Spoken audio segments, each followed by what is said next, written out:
أمرهم ويفعلون ما يؤمرون. وقال أيضا والذين يقولون ربنا هب لنا من أزواجنا وذرياتنا قرة أعين واجعلنا للمتقين إماما. والصلاة والسلام على أشرف الأنبياء والمرسلين وعلى آله وأصحابه أجمعين أما بعد. Pertama, mari kita panjatkan puja serta puji syukur kita atas kehadirat Allah Subhanahu wa taala yang telah memberikan kita nikmat yang begitu banyak, nikmat yang tidak akan mampu kita menghitungnya. Meskipun mulai dari nikmat-nikmat kecil yang ada di dalam tubuh kita. Saya yakin dan percaya tidak ada satupun di dunia ini orang yang mau menukar sebelah matanya dengan emas tinggi gunung sekalipun. Dan saya yakin dan percaya tidak ada satupun orang di dunia ini yang mau menukar sebelah tangannya dengan berlian sebanyak apapun. Itu menunjukkan bahwasanya begitu besar dan begitu banyak nikmat Allah yang ada di dalam diri kita. Belum lagi nikmat-nikmat Allah yang ada di sekeliling kita. Oleh karena itu, tidak ada lain yang bisa kita lakukan selain bersyukur kepada Allah Subhanahu wa taala atas segala nikmat yang telah Allah berikan kepada kita. Salawat dan salam semoga tetap kita sampaikan kepada qudwah kita, uswah hasanah kita Nabiuna Muhammad sallallahu alaihi wasallam, dan semoga kelak kita mendapatkan syafaatnya di hari di mana tidak ada satupun yang bisa memberikan syafaat bahkan dari nabi-nabi yang lain kecuali hanya Rasulullah sallallahu alaihi wasallam. Baiklah, ayah bunda dan para ustadz dan ustazah SMP IT, SMA IT Tunas Cendekia Mataram yang kami hormati, untuk memanfaatkan waktu, marilah kita buka acara kajian parenting kita pada pagi hari ini dengan sama-sama membaca Ummul Kitab Al-Fatihah. A'udzu billahi minasyaitonir rajim. Bismillahirrahmanirrahim. Alhamdulillahirabbil alamin, arrahmanir rahim, maliki yaumiddin. إياك نعبد وإياك نستعين اهدنا الصراط المستقيم صراط الذين أنعمت عليهم غير المغضوب عليهم ولا الضالين آمين. Baiklah, sebelum kita memulai kajian, saya ucapkan terima kasih kepada seluruh ayah bunda yang telah menyempatkan dirinya untuk mengikuti kajian kita pada pagi hari ini, dan yang baru bergabung saya ucapkan Assalamualaikum warahmatullahi wabarakatuh. Baiklah, tema kita pada pagi hari ini adalah Ibu, engkau adalah madrasah pertamaku.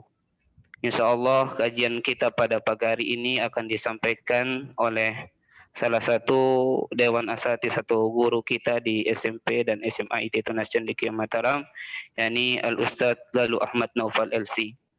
Dan untuk lebih manfaatnya, mari kita silakan kepada Ustadz untuk memulai pengajian kita pada pagi hari ini. Kepada Ustadz Lalu Ahmad Naufal LC dipersilahkan. Baik, terima kasih sebelumnya ke Ustadz Sibawai. A'udzubillahi minasyaitonirrajim. Bismillahirrahmanirrahim. Assalamualaikum warahmatullahi wabarakatuh. Innal hamdalillah nahmaduhu wa nasta'inuhu wa nastaghfiruhu wa nastahdihi wa natubu ilaih. Wa na'udzu billahi min syururi anfusina wa sayyiati a'malina. Man yahdihillahu fala mudilla lahu wa man yudlil fala hadiya lahu. Asyhadu an la ilaha illallah wahdahu la syarika lahu wa asyhadu anna Muhammadan 'abduhu wa rasuluhu wa shafiyyuhu min khalqihi. بلغ الرسالة وأدى الأمانة ونصح الأمة وجاهد في الله حق جهاده حتى تركنا على المحجة البيضاء ليلها كنهارها لا يزيغ عنها إلا هالك صلى الله عليه وعلى آله وصحبه ومن تبع هداه. قال الله تبارك وتعالى يا أيها الذين آمنوا اتقوا الله حق تقاته ولا تموتن إلا وأنتم مسلمون. وقال تعالى يا أيها الناس اتقوا ربكم الذي خلقكم من نفس واحدة وخلق منها زوجها وبث منهما رجالا كثيرا ونساء واتقوا الله الذي تساءلون به والأرحام إن الله كان عليكم رقيبا. وقال تعالى يا أيها الذين آمنوا اتقوا الله وقولوا قولا سديدا يصلح لكم أعمالكم ويغفر لكم ذنوبكم ومن يطع الله ورسوله فقد فاز فوزا عظيما. أما بعد فإن أصدق الحديث كتاب الله وخير الهدي هدي محمد صلى الله عليه وسلم وشر الأمور محدثاتها فإن كل محدثة بدعة. اللهم علمنا ما ينفعنا وانفعنا بما علمتنا وزدنا علما يا أرحم الراحمين. اللهم علمنا الإخلاص ووفقنا للإخلاص واهدنا إلى الإخلاص وارزقنا الإخلاص وثبتنا على الإخلاص وأمتنا على الإخلاص وبعثنا بالإخلاص واحشرنا يا الله مع المخلصين والمخلصين لا إله إلا أنت سبحانك إنا كنا من الظالمين. Ayah bunda, bapak-bapak, ibu-ibu, jamaah para asatidzah dan ustadzat, jamaah yang dirahmati Allah Subhanahu wa taala. Tentu yang pertama yang terutama puja puji syukur kita kehadirat Allah tabaraka wa taala atas segala nikmat dan karunia yang telah dilimpahkan kepada kita semua. Nikmat iman, nikmat Islam, nikmat sehat, nikmat sempat dan beragam nikmat yang lainnya. Yang sekiranya kita menggunakan seluruh usia kita dari baru dilahirkan hingga meninggal dunia hanya untuk menghitung nikmat Allah Subhanahu wa taala, tidak akan cukup usia kita seluruhnya untuk menghitung nikmat Allah Subhanahu wa taala. Allah Subhanahu wa taala Maha luas rahmatnya. Allah Subhanahu wa taala Maha pengasih, Maha penyayang kepada kita semua, dan seringkali kita bertindak kurang ajar kepada Tuhan pencipta kita, di mana Allah Subhanahu wa taala memberikan banyak nikmat kepada kita, tetapi tidak jarang kemudian nikmat yang Allah berikan kepada kita gunakan untuk bermaksiat kepadanya. Semoga Allah Subhanahu wa taala melindungi kita semua dan menjaga kita semua dari berbagai macam kesalahan dan dosa yang kita lakukan. Ayah bunda, bapak ibu, jamaah yang dirahmati Allah Subhanahu wa taala, yang kedua tentu nikmat yang paling besar, anugerah yang paling indah yang Allah berikan kepada kita semua, anja'alana min ummati Muhammadin sallallahu alaihi wasallam, bahwasanya Allah Subhanahu wa taala telah memilih kita semua menjadi umat baginda Rasulullah sallallahu alaihi wasallam. Nikmat yang dirindukan, nikmat yang diinginkan, nikmat yang diharapkan oleh umat-umat sebelum umat baginda Rasulullah sallallahu alaihi wasallam, dan nikmat ini sedang kita rasakan. Lebih dari itu, nikmat ini juga dirasakan oleh anak keturunan kita, juga kita dapatkan dan rasakan dari orang tua kita, nenek moyang kita. Ini nikmat yang begitu luar biasa, yang kemudian patut kita syukuri, dan sebaik-baik cara mensyukuri nikmat menjadi umat baginda Rasulullah sallallahu alaihi wasallam adalah dengan mengamalkan segala sunnahnya, mengamalkan dan menjalankan segala syariat-syariatnya. Ayah bunda yang dirahmati Allah Subhanahu wa taala, alhamdulillah, berikutnya saya juga mengucapkan terima kasih kepada ayah bunda yang menyempatkan diri untuk hadir di kajian pagi hari ini. Semoga bisa singkat, padat dan jelas, karena memang suasana ngaji di media seperti ini dengan yang langsung beda ya. Insya Allah kita akan upayakan biar tidak menghambat aktivitas ayah bunda sekalian. Yang jelas apa yang kita lakukan pada pagi hari ini dengan menyempatkan diri, bukti di hadapan Allah Subhanahu wa taala bahwa kita benar-benar ingin membentuk anak kita menjadi generasi yang soleh dan solehah, sebagai bukti pengorbanan kita ke hadapan Allah Subhanahu wa taala bahwa kita benar-benar bermujahadah, bersungguh-sungguh untuk meninggalkan generasi-generasi yang takut kepada Allah dan mengamalkan, mencintai sunnah baginda Rasulullah sallallahu alaihi wasallam. Dan tentu saja insya Allah, dan tentu saja apa yang kita lakukan ini semoga membawa kebarokahan bagi kita semua dan memberikan dampak positif, dampak yang baik untuk anak-anak kita, khususnya para anak-anak kami, ananda yang belajar di SMA, yang belajar di SMP dan SMA IT Tunas Cendekiawan Mataram. Ayah bunda, para ustazah dan asatidzah dan ustazat yang dirahmati Allah Subhanahu wa taala, saya ingin memulai pengajian atau materi kita pada pagi hari ini dengan ungkapan membentuk anak menjadi anak yang soleh, membentuk generasi menjadi generasi yang soleh adalah kebutuhan orang tua sebelum menjadi kebutuhan anak-anak kita. Sekali lagi saya ulang, menjadikan anak-anak menjadi anak yang soleh, menjadikan generasi kita menjadi generasi yang soleh adalah kebutuhan para orang tua sebelum menjadi kebutuhan anak-anaknya. Ayah bunda yang dirahmati Allah Subhanahu wa taala, mengapa saya menyampaikan demikian? Karena kita semua sadar, dan kita semua sadar sesadar-sadarnya bahwa kita hidup di dunia tidak lama lagi. Ya, berapapun jatah usia yang tersisa dari diri kita, itu terhitung tidak lama lagi. Karena tidak lama lagi, dan kita meyakini hal itu, bahwa kehidupan di dunia ini hanya kehidupan saja, di mana kita akan menghadapi kehidupan yang sesungguhnya setelah kita menghadapi alam barzakh, lalu kemudian kita akan masuk ke dalam alamul akhirah, kehidupan akhirat yang tidak berkesudahan, yang tidak ada ujungnya.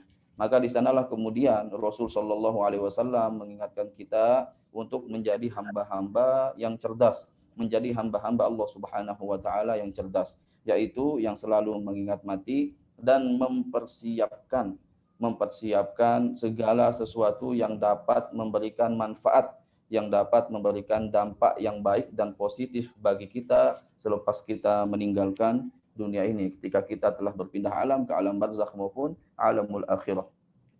Ayah bunda yang dirahmati Allah Subhanahu wa taala, dan tentu saja di antara hal-hal yang diwasiatkan, yang dipesankan oleh baginda Rasulullah sallallahu alaihi wasallam untuk menjadi hamba yang cerdas, setidak-tidaknya kemudian kehidupan kita saat ini, kesempatan usia yang Allah berikan kepada kita, kita upayakan untuk dapat menjadikan harta kita menjadi shadaqatin jariyah, sedekah yang tetap pahalanya mengalir kepada kita hingga meninggal dunia.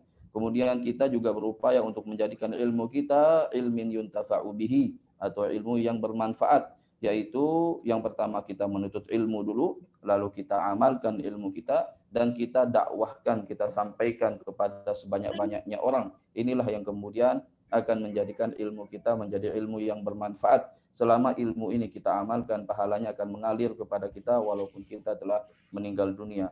Dan yang terakhir di dalam pesan baginda Rasul Shallallahu Alaihi Wasallam, kehidupan dan kesempatan yang Allah berikan kepada kita ini harus kita maksimalkan benar, harus betul-betul kita manfaatkan untuk meninggalkan amal yang tidak terputus pahalanya, yaitu waladin solihin yad'ulah, yaitu mencetak anak-anak kita menjadi anak-anak yang soleh, yang senantiasa mendoakan orang tuanya.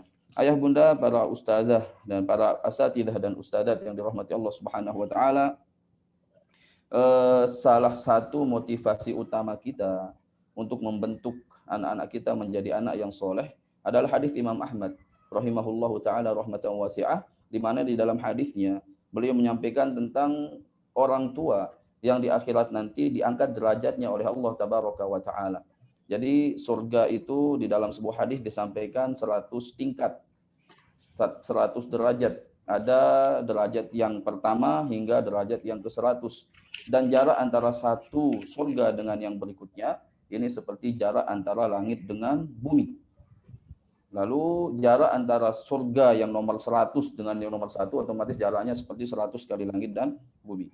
Ada orang-orang yang nanti derajatnya itu di dalam surga Allah Subhanahu wa taala tidak begitu tinggi. Tetapi kemudian derajatnya diangkat oleh Allah Subhanahu wa taala menuju surga yang lebih tinggi. Kemudian orang ini bertanya kepada Allah Subhanahu wa taala, sebagian lagi mengatakan ke malaikat. Dia bertanya, "Ya Rabb, duhai Tuhanku, anna li hada? Dari mana aku mendapatkan kemuliaan ini?" Yang tadinya berada di derajat atau level surga yang tidak begitu tinggi, tiba-tiba diangkat ke tempat surga yang derajatnya tinggi. Lalu dia pun bertanya kepada Allah Subhanahu wa taala, "Anna li hada? Duhai Tuhanku, dari mana aku mendapatkan kemuliaan ini?" Maka kemuliaan Allah tabaraka wa taala menjawab, atau dalam sebagian ulama yang lain menyebutkan malaikat yang menjawab dengan mengatakan, "Bistighfari waladikalak." Ini semua karena istighfar, permohonan ampun yang senantiasa disampaikan, diucapkan oleh anak-anakmu di dunia. Ayah bunda yang dirahmati Allah Subhanahu wa taala, tentu kita berharap, dan saya akan terus sampaikan ini, kita berharap ketika nanti kita telah memasuki alam yang berikutnya, alam barzakh, kemudian yang berikutnya alamul akhirah, kita tentu berharap akan meninggalkan orang-orang yang dengan penuh keridhaan, dengan penuh keikhlasan mengangkat kedua tangannya dan penuh pengharapan kepada Allah Subhanahu wa taala, lalu mengucapkan rabbighfirli wa liwalidayya warhamhuma kama rabbayani shaghira. Dan ini menjadi cita-cita kita semua. Kemudian kita juga berharap meninggalkan orang-orang yang penuh keridhaan, yang penuh keikhlasan, mengangkat kedua tangannya dan penuh pengharapan kepada Allah Subhanahu wa taala sembari berdoa, Allahumma ighfir lahu warhamhu wa'afihi wa'fu anhu, atau Allahumma ighfir laha warhamha wa'afiha wa'fu anha. Dan inilah orang-orang yang soleh, baik itu anak-anak yang soleh ataupun teman-teman, sahabat-sahabat yang soleh dan solehah. Tentu menjadikan anak-anak kita menjadi anak yang soleh menjadi harapan dan cita-cita kita semua. Terbukti ketika ketika ibu ya, ketika bunda melahirkan atau ketika ayah bunda mengunjungi sahabat, kerabat, saudara yang melahirkan, pasti yang selalu kita ucapkan ya, selalu doa yang kita sampaikan semoga menjadi anak yang soleh dan solehah. Akan tetapi satu hal yang ingin saya sampaikan bahwa mendidik anak-anak, ya, mencetak generasi menjadi yang soleh dan solehah itu tidak cukup hanya dengan doa saja. Sebagaimana dengan seseorang yang ingin masuk surga Allah Subhanahu wa taala, itu tidak cukup hanya dengan doa saja. Tidak cukup hanya dengan harapan saja. Tidak cukup hanya dengan keinginan saja. Dan Allah Subhanahu wa taala telah menjelaskan di dalam Al-Qur'an segala kebaikan, segala kesuksesan, termasuk surga Allah Subhanahu wa taala itu diraih dengan proses yang tidak mudah. Allah Subhanahu wa taala berfirman, "Walladzina jahadu fina lanahdiyannahum subulana." Dan orang-orang yang bersungguh-sungguh. Ini walladzina jahadu, ini asal katanya sama dengan jihad, sama dengan ijtihad, sama dengan mujahadah, yang artinya mengeluarkan energi hingga maksimal, mengeluarkan upaya sebesar-besarnya. Ya, walladzina jahadu fina, dan orang-orang yang bersungguh-sungguh di jalan kami akan tunjukkan pada dirinya jalan-jalan menuju kami. Dan segala kebaikan ketika kita ingin memperolehnya, ketika kita ingin mendapatkannya, ketika kita ingin meraihnya, salah satu syarat mutlak untuk mendapatkan, meraih atau memperolehnya adalah mujahadah, bersungguh-sungguh. Maka kemudian proses pembentukan anak yang soleh dan solehah, generasi yang soleh dan solehah, sejatinya bukan proses yang dilakukan setelah menikah, setelah memiliki keturunan dan anak. Ini proses panjang yang sesungguhnya dimulai dari sebelum pernikahan itu, sebelum berkeluarga.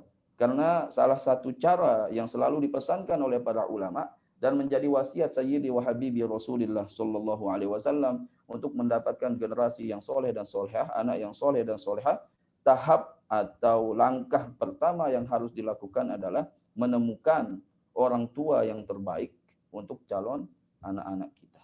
Maka selalu para ulama berpesan, dan ini juga menjadi pesan baginda Rasulullah sallallahu alaihi wasallam. Ini barangkali fase sudah lewat ya bagi ayah bunda karena sudah menikah dan insya Allah telah menemukan pasangan yang terbaik, pasangan yang soleh dan solehah, suami yang soleh ataupun istri yang solehah. Tetapi yang perlu saya sampaikan bahwa kita akan mengiring anak-anak kita untuk melalui fase ini. Maka pastikan kebutuhan kita, sekali lagi kebutuhan kita untuk memiliki anak yang soleh dan solehah dan tentu saja cucu yang soleh dan solehah. Maka sekali lagi barangkali fase ini telah kita lalui, fase ini telah kita jalani, sekarang kita telah berkeluarga, telah memiliki anak keturunan, tetapi fase ini tidak berhenti pada kita saja. Kita masih memiliki tanggung jawab, masih memiliki kewajiban untuk mengiringi anak cucu kita melalui fase ini, yaitu menemukan pasangan yang terbaik, menemukan pasangan yang soleh dan solehah, menemukan pasangan yang bisa bertanggung jawab, ya, baik menjadi ayah maupun menjadi ibu bagi anak-anak kita. Oleh sebab itu baginda Rasulullah sallallahu alaihi wasallam berpesan jauh-jauh hari. Ya. Beliau mengatakan tungkahul mar'atu di arba. Ya. Sesungguhnya seorang wanita itu dinikahi karena 4 hal. Secara umum seorang wanita itu dinikahi karena 4 hal. Yang pertama adalah 5 liha. Yang pertama adalah karena hartanya. Dan yang kedua lihasabiha, karena keturunannya, lingkungannya. Yang keempat adalah lijamaliha, karena kecantikannya. Kemudian baginda Rasul sallallahu alaihi wasallam bersabda, yang terakhir sebab dipilihnya seorang wanita menjadi istri, demikian pula laki-laki, yaitu lidiniha, karena agamanya. Kemudian Rasul yang menarik, Rasul alaihi salatu wasallam menyampaikan di ujung hadis ini, beliau bersabda, fadhfar bidzatid din taribat yadak. Tunkahul mar'atu li arba', limaliha walihasabiha walijamaliha walidiniha fadhfar bidzatid din taribat yadak, sabda beliau alaihi salatu wasallam. Beliau mengatakan seorang wanita dinikahi karena 4 hal secara umum. Yang pertama karena harta, yang kedua karena lingkungannya, yang ketiga karena kecantikannya, lingkungan juga keturunan tadi ya. Kemudian karena kecantikannya, parasnya, yang ketiga karena agamanya. Rasul bersabda fadhfar. Ini kata para ulama, dhafar ini artinya kemenangan. Ya. Dhafar ini artinya kemenangan. Jadi ketika kita berhasil ya, menentukan pilihan kepada seseorang yang beragama, sesungguhnya kita telah menang untuk mengalahkan faktor-faktor yang lainnya tadi. Nah, kalau kemudian jika 4 faktor ini ada pada diri seorang, baik itu laki-laki ataupun perempuan, ya itu tentu adalah anugerah dari Allah Subhanahu wa taala. Tetapi untuk mendapatkan semua faktor ada pada satu orang, saya pikir tidak semua, itu agak jarang. Nah, kemudian ketika pertimbangan-pertimbangan yang ada di antara yang ada pada seseorang yang akan kita jadikan sebagai pasangan hidup, ada 4 faktor tadi. Jangan sampai kemudian kita mendahulukan 3 faktor yang lainnya di atas faktor agama. Entah karena kecantikannya, entah karena hartanya, entah karena dia keturunan siapa. Ya, selalu yang menjadi patokan utama kita adalah agamanya. Fazfar bizatiddin. Maka menanglah, kamu akan meraih kemenangan untuk dengan cara memilih orang-orang yang beragama, yang memiliki agama. Karena apa? Kecantikan tidak akan bertahan lama. Demikian pula ketampanan tidak akan bertahan lama. Begitu juga dengan harta. Jika motivasi utama seseorang menikah karena harta, lalu kemudian Allah Tabaraka wa Ta'ala biasa saja mengujinya untuk menjadi seorang yang miskin, kemudian menjadi seorang yang fakir. Ketika dia mencintai, memilih seseorang ini karena harta, kemudian sebab dia mencintai dan memilihnya itu hilang, bisa saja kemudian itu akan berpengaruh pada rumah tangga. Dan kemudian karena lingkungan misalnya, karena nasabnya, yaitu nasab itu iman, kata para ulama, tidak dapat diwarisi kepada anak keturunan. Orang tua hanya bisa mengarahkan, mengupayakan, mendoakan, dan hidayah datang dari Allah Subhanahu wa Ta'ala. Maka kemudian ini syarat mutlak. Ini syarat mutlak bagi kita yang belum menikah, ya, di antara kita yang belum menikah, atau bagi ayah bunda yang nanti akan menikahkan anak cucu ayah bunda. Yang pertama, dan ini sekali lagi, ini kan kita punya visi, ya, punya misi ke depan untuk melahirkan generasi yang soleh dan soleha. Syarat pertama untuk melakukan itu, dan sebagaimana yang saya sampaikan, membentuk anak yang soleh dan soleha itu bukan proses yang dimulai sejak anak lahir, tidak. Dimulai sejak sebelum bahkan kita menikah. Dengan cara yang pertama memilihkan ibu, ayah yang terbaik bagi anak-anak kita. Maka di dalam maka yang paling utama sekali lagi, ketika nanti misalnya ayah bunda akan menikahkan ananda, sudah tiba waktunya, dan itu wah masih lama Ustaz, ya pasti ada waktunya begitu kan, mau kapan pun itu ada waktunya. Jadikan ini sebagai standar utama kita. Apa itu? Fazfar bidzatiddin taribat yadak. Cukuplah, menanglah kamu dengan memilih yang beragama, maka kamu akan selamat. Di dalam hadis yang lain baginda Rasul sallallahu alaihi wasallam bersabda, "Idza ja'akum man tardawna dinahu wa khuluquhu fa'ankihu." Jika datang seorang laki-laki kepadamu, kepada wali untuk melamar anakmu, yang engkau ridho, engkau terima dari sisi agama dan akhlaknya. Agamanya baik, akhlaknya baik, yang barangkali finansialnya tidak sebaik orang lain, tetapi akhlak dan agamanya Masya Allah, Rasul Shallallahu Alaihi Wasallam bersabda, fa'ankihuhu, maka nikahkanlah, jangan dihalangi. Illa taf'alu, jika kalian tidak melakukan itu, jika kalian tidak menikahkannya, takun fitnah, bisa menjadi fitnah di dunia wa fasad, dan bisa menjadi kerusakan. Maka ini Rasul Shallallahu Alaihi Wasallam menjadikan syarat agama ini menjadi syarat mutlak untuk menghasilkan generasi yang soleh dan solehah. Dan ingin saya sampaikan tadi, Ustaz sudah bicarakan saja ini mau nikahkan anak. Ya karena Rasul Shallallahu Alaihi Wasallam juga bersabda di dalam hadisnya, man wulida lahu walad, barang siapa yang Allah berikan bagi dirinya seorang anak, fal yuhsin ismah. Yang pertama yang harus dia lakukan adalah hendaknya dia memperindah namanya. Memperindah nama itu sebisa mungkin nama-nama yang mengandung doa. Ini sekali lagi ini upaya kita untuk membentuk anak-anak kita menjadi anak yang soleh dan soleha. Barang siapa yang dikaruniai seorang anak, hendaknya yang pertama dia lakukan adalah memperindah namanya. Yang kedua, adabnya, memperindah adabnya. Dan ini berkaitan erat dengan masa depan anak-anak kita. Mau punya anak kaya sekaya apapun, Bu, tapi tidak beradab, tidak ada gunanya.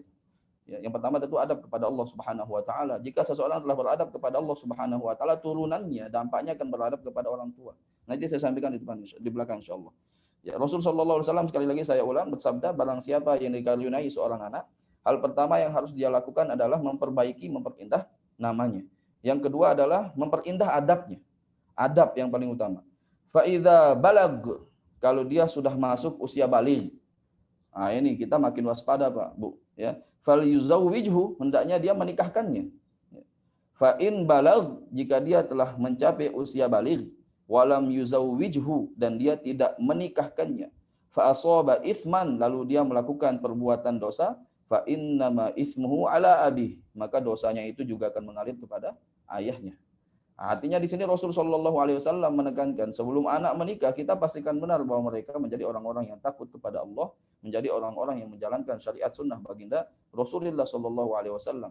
Jika telah tiba waktunya untuk menikah, daripada kemudian melakukan hal-hal yang dilarang dalam agama ini, yang diharamkan di dalam agama ini, maka nikahkan. Tetapi sekali lagi dengan pertimbangan yang matang, bukan tanpa berpikir matang ya. Karena sebagian anak-anak punya semangat menikah saja, cuman secara finansial dan lain sebagainya belum sanggup. Saya pikir kita semua paham yang seperti ini. Ya, jadi intinya bahwa yang pertama adalah tadi, ya, cara atau proses membentuk anak yang soleh dan solehah. Yang pertama adalah dengan cara memilihkan bagi mereka ayah, ibu yang bisa, yang kita nanti akan merasa aman ya ketika kita meninggalkannya, ketika kita tidak membersamainya, kita akan merasa aman karena dijaga oleh orang-orang yang kita percayai. Selain itu, baginda Rasulullah Shallallahu Alaihi Wasallam, Umar bin Khattab radhiyallahu taala anhu, ini di dalam suatu kesempatan, suatu peristiwa, ada seseorang yang datang melapor kepada dirinya. Orang ini mengeluhkan anaknya yang berbuat durhaka kepada dirinya. Maka kemudian Umar bin Khattab radhiyallahu taala anhu memanggil orang ini dan bertanya kepada orang ini, yaitu anaknya. Jadi ada seorang ayah mengeluhkan anaknya yang berbuat durhaka kepada dirinya. Kemudian si anak ini dipanggil oleh Umar bin Khattab radhiyallahu taala anhu. Ketika laki-laki ini, anak yang berbuat durhaka ini datang kepada Umar bin Khattab radhiyallahu taala anhu, Umar bertanya, "Mengapa engkau berbuat durhaka kepada orang tuamu?" Maka kemudian anak ini mengatakan, "Ya Amirul Mukminin, wahai Amirul Mukminin, bolehkah aku bertanya sebelum engkau memutuskan?" Amirul Mukminin Umar radhiyallahu taala anhu mengatakan, "Silahkan." "Ya Amirul Mukminin, hal lil waladi 'alal walidi haqq?" Wahai Amirul Mukminin, apakah seorang anak punya hak atas orang tuanya? Maka kemudian Amirul Mukminin Umar bin Khattab radhiyallahu taala anhu mengatakan, "Iya, tentu saja. Anak memiliki hak atas orang tuanya." Kemudian beliau bertanya, laki-laki ini bertanya, "Apa haknya wahai Amirul Mukminin?" Maka kemudian Umar bin Khattab radhiyallahu taala anhu menjawab, haknya yang pertama adalah an yantaqiya ummah. Ini kata Umar bin Khattab radhiyallahu taala anhu. Dia memilihkan ibu yang terbaik bagi dirinya. Dia memilihkan ayah yang terbaik bagi dirinya. Wa an yuhsina ismah, dan dia memperindah namanya. Wa an yu'allimahul Qur'an, dan yang ketiga adalah dia mengajarkan Al-Qur'an bagi anak-anaknya. Maka kemudian laki-laki ini menjawab, "Ya Amirul Mukminin, ayahku ini tidak memilihkan ibu yang terbaik bagi diriku, karena dia menikah dengan seorang wanita majusi, seorang budak dan wanita majusi. Kemudian dia tidak memberikan nama yang baik bagi diriku, lebih-lebih kemudian mengajarkan Al-Quran kepada diriku." Maka Umar bin Khattab radhiyallahu taala anhu menerangkan bahwa memang laki-laki ini akhirnya mendapatkan ini adalah hasil dari perbuatannya sendiri ya. Maka apa poin yang ingin saya sampaikan di sini? Hak pertama anak dari orang tuanya adalah an yantaqiya ummah, memilihkan ibu yang terbaik bagi dirinya. Maka kemudian kalau kita tarik lagi, ya, tadi kita mulai dari pra dulu Pak Bu ya. Ini kebutuhan kita ke depan nih. Kalau kita mulai dari pra pernikahan, lalu masuk ke pernikahan. Ke pernikahan bagaimana Ustadz maksudnya? Seringkali kita menikah tapi tidak tahu tujuan kita menikah. Ya kan?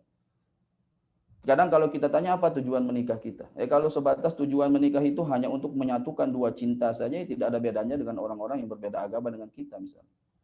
Atau kalau tujuan menikahnya itu, mohon maaf, hanya untuk menyalurkan hasrat yang diperbolehkan kalau halal di dalam agama kita melalui jalur pernikahan saja. Jika hanya tujuannya seperti itu, maka tidak ada bedanya juga dengan orang-orang yang beda agama dengan kita. Mereka melakukan hal yang sama. Lalu pertanyaan ini sebenarnya pertanyaan ringkas tapi cukup sulit dijawab oleh sebagian orang bahkan yang telah menikah. Limadza atazawwaj? Mengapa saya menikah gitu kan?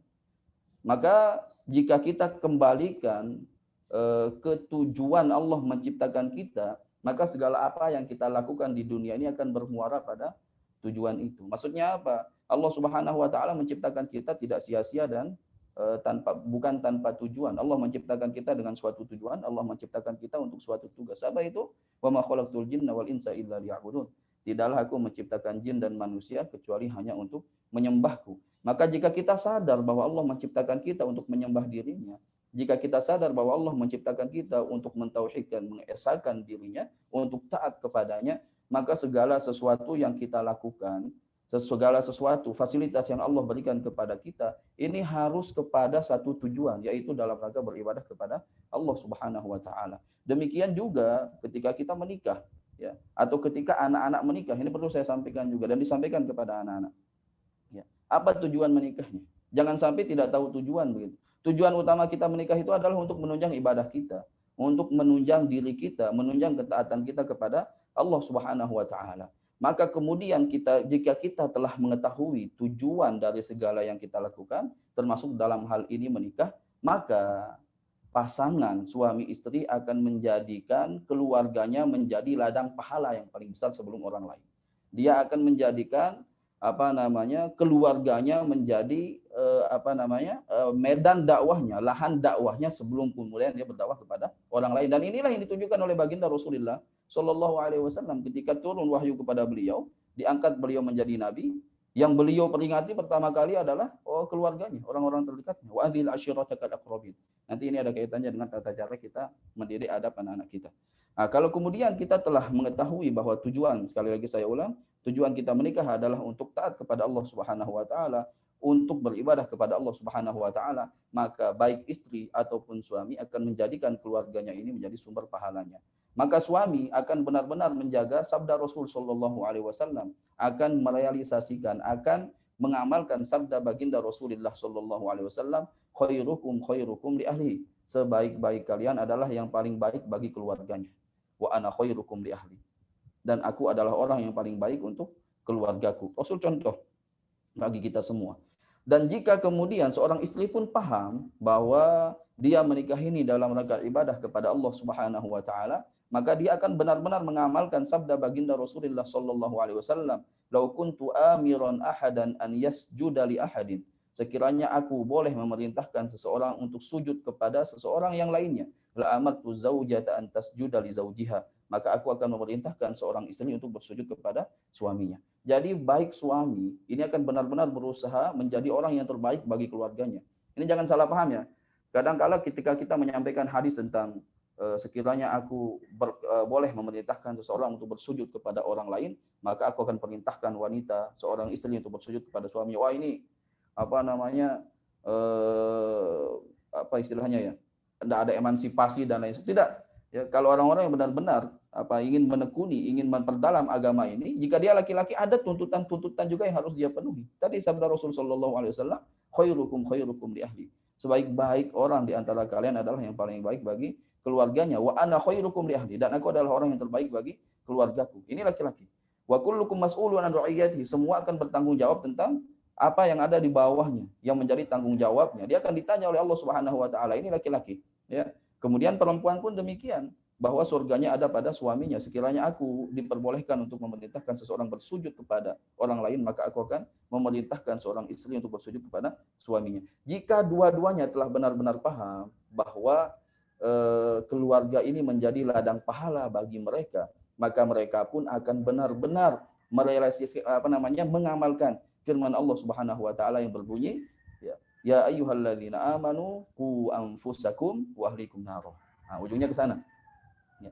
Wahai orang-orang yang beriman, qu anfusakum, jagalah dirimu, wa ahlikum nar, dan keluargamu. Jadi bukan hanya laki-laki saja sesungguhnya, tetapi khitab perintah ini kepada semua orang yang beriman, termasuk istri di dalamnya. Maka Masya Allah ketika suami dan istri benar-benar bersinergi dalam mencapai melakukan hal ini, ya, maka tidak menutup kemungkinan dengan izin Allah Subhanahu wa taala akan lahir dari mereka orang-orang yang takut kepada Allah Subhanahu wa taala, yang taat kepada Allah Subhanahu wa taala, yang cinta kepada baginda Rasulullah sallallahu alaihi wasallam, yang mengamalkan sunnah-sunnahnya dan syariat-syariatnya. Maka harus ada kesepahaman dari suami maupun istri untuk mengarahkan anak kemana. Jangan sampai hanya satu yang fokus saja, yang kemudian yang lain tidak fokus. Tidak. Ada sinergitas di sini, ada upaya saling dukung-mendukung, memahami bahwa mereka mempunyai misi. Misi apa? Tadi kembali ke awal. Misi untuk membentuk orang-orang, untuk membentuk anak-anak yang penuh keridhaan dan penuh pengharapan kepada Allah Subhanahu wa taala, mengangkat tangannya dan berkata, Rabbin firli wali walidayya warhamhuma kama rabbayani shaghira. Itu cita-cita tertinggi kita, ayah bunda. Tidak ada yang lain. Ya. Itu cita-cita tertinggi kita di dunia, memiliki anak keturunan itu. Kalau sebatas menjadi kaya saja ya susah, Pak Bu. Kekayaan hanya di dunia saja, ya kan? Kaya raya, ujung-ujungnya kekayaan itu dibagi-bagi juga menjadi warisan. Kaya raya, ya, tidak jarang kemudian warisan ini dibawa ke pengadilan. Tetapi jika kita benar-benar berupaya ya, melakukan segala hal untuk menjadikan anak-anak kita yang soleh dan soleh, Masya Allah, ini berkah luar biasa. Ada kalanya dan akan tiba saatnya satu baris doa, Rabbighfirli wali walidayya warhamhuma kama rabbayani shaghira, akan jauh lebih berharga daripada dunia dan seisinya. Kapan itu? Ketika kegelapan itu telah berada di depan mata kita, ketika kesempitan itu telah kita rasakan, ketika tidak ada lagi yang dapat membantu kita, ketika tidak ada lagi yang kita harapkan. Di saat itulah kita benar-benar mengetahui dan menyadari sebaris doa Rabbighfirli wali walidayya warhamhuma kama rabbayani shaghira akan jauh lebih berharga daripada dunia dan seisinya. Maka kembali lagi berbicara tentang rumah tangga tadi, ya. Ini yang dicontohkan oleh baginda Rasulullah Shallallahu Alaihi Wasallam. Seringkali orang terjebak pada romantisme dan tidak salah. Rasul adalah orang yang paling romantis kepada istrinya. Maka kemudian sering kali orang membicarakan baginda Rasul Shallallahu Alaihi Wasallam yang minum dari bekas gelasnya Aisyah radhiyallahu taala anha ummuna. Apa namanya sibak, ya, kisah adu tangkas antara baginda Rasul Shallallahu Alaihi Wasallam dengan ummuna Aisyah radhiyallahu taala anha yang menunjukkan romantisme beliau. Atau ketika ummuna Aisyah radhiyallahu taala anha meletakkan apa namanya dagunya di atas pundak Rasul Shallallahu Alaihi Wasallam untuk menonton ada permainan yang ditampilkan oleh orang-orang Habasyah di depan Masjid Nabawi. Ini kesannya romantis dan memang romantis. Tetapi rumah tangga Rasul itu bukan hanya itu saja isinya. Rumah tangga Rasul Shallallahu Alaihi Wasallam juga berbicara tentang marahnya, murkanya Rasul Shallallahu Alaihi Wasallam kepada ummuna Aisyah radhiyallahu taala anha, karena ummuna Aisyah radhiyallahu taala anha sempat menggibahi ummuna Sofiyah bintu Huyai radhiyallahu taala anha, tidak memberikan istrinya untuk melakukan dosa. Sampai-sampai Rasul berkata alaihi salatu wasallam cukup keras, ya Aisyah laqad igtabtiha, wahai Aisyah, sungguh engkau telah menggibah Sofiyah bintu Huyai radhiyallahu taala anha. Wahai Aisyah, sekiranya katamu ini yang menggibahi Aisyah ini dilemparkan ke tengah samudera, maka itu satu kata ini akan merubah warna samudera. Rumah tangga juga isinya demikian. Ya. Rumah tangga Rasul Shallallahu Alaihi Wasallam juga berbicara tentang Rasul Shallallahu Alaihi Wasallam yang membangunkan ummuna Aisyah radhiyallahu taala anha untuk sholat malam. Dan jangan lupa Rasul bukan hanya menikah dengan Aisyah radhiyallahu taala anha, beliau juga menikah dengan ummuna Khadijah bintu Huyai, Khadijah bintu Khuwailid radhiyallahu taala anha. Yang kalau kita lihat, Bu, Pak, isi rumah tangga Rasul sallallahu alaihi wasallam sejak diangkat menjadi nabi dengan ummuna Khadijah bintu Khuwailid radhiyallahu taala anha, isinya adalah perjuangan dan pengorbanan. Coba diperhatikan. Sejak Rasul diangkat menjadi nabi, setiap hari yang dicurhatkan Rasul kepada ummuna Khadijah bintu Khuwailid radhiyallahu taala anha adalah tentang segala sesuatu yang beliau hadapi di Mekah, berupa ujian, cobaan, ya kan, berbagai upaya untuk menghalangi dakwah Rasul Shallallahu Alaihi Wasallam. Tidak jarang mereka menyakiti baginda Rasul Shallallahu Alaihi Wasallam. Dan sebagai istri tentu, Ummunah Khadijah mendengar saja apa yang disampaikan oleh baginda Rasulullah Shallallahu Alaihi Wasallam. Jadi keluarga itu seperti itu. Ya, bukan hanya berisi tentang romantisme saja, tetapi berisi juga tentang saling nasihat menasihati, saling arah mengarahkan, sehingga tidak hanya dapat berkumpul di dunia, tetapi juga dapat berkumpul di surga Allah Subhanahu wa taala. Lalu pertanyaannya, Ustaz, bagaimana dengan ibu begitu kan? Tadi dibahas materinya ibuku madrasah yang pertama, sekolah yang pertama. Ini didasarkan pada syair seorang ulama besar, seorang syair penyair dari Mesir, Hafiz Ibrahim. Ya, al-ummu madrasatun in a'adatta sya'ban thayyibal a'raq. Jika seorang ibu adalah madrasah yang pertama bagi anak-anaknya, jika engkau mampu menyiapkan mereka, mempersiapkan ibu-ibu yang terbaik. Dan ini tanggung jawab kita semua sebagai orang tua yang memiliki anak, terutama anak-anak perempuan. Karena kita tidak hanya berbicara tentang diri kita sendiri, tidak egois sifat kita, tidak individualis, tetapi kita juga berbicara tentang umat Muhammad Shallallahu Alaihi Wasallam. Kita berbicara tentang agama kita, agama Islam. Kita semua wajib berkontribusi untuk memberikan yang terbaik bagi agama kita. Salah satu hal kontribusi nyata yang bisa kita berikan untuk agama kita adalah mempersiapkan ibu-ibu yang terbaik yang nantinya akan melahirkan generasi-generasi yang terbaik yang akan memperjuangkan agama Allah Subhanahu wa taala, yang akan membela baginda Rasulullah sallallahu alaihi wasallam. Maka inilah peran ibu yang luar biasa dan tidak menafikan peran orang tua. Tadi saya sampaikan di depan ku anfusakum wa ahlikum naro itu adalah kerjasama sinergitas antara ayah dengan bunda, antara ibu dengan bapak. Tetapi mengapa ibu? Karena memang faktanya ibulah yang kemudian pertama kali berinteraksi dengan calon bayi yang ada di janinnya ini. Ya kan? Mulai dari sana itu dijaga terus. Bahkan sebelum itu, yang pertama tanggung jawab ayah dulu untuk memastikan segala sesuatu yang masuk ke dalam perut ya, istrinya ini adalah sesuatu yang halal. Karena ini berpengaruh sekali juga dalam pembentukan anak-anak kita. Apa yang masuk kepada kita akan berpengaruh kepada generasi kita, kepada anak-anak kita. Ini tanggung jawab ayah. Kemudian ketika anak berada di rahim kita, di rahim seorang ibu, di sanalah kemudian ibu benar-benar menjaga dirinya, menjaga sholatnya. Dan jangan pikir itu ibu tidak mulai diteladani oleh anak-anaknya saat itu akan menjadi keteladanan bagi si calon bayi ini, si calon anak ini.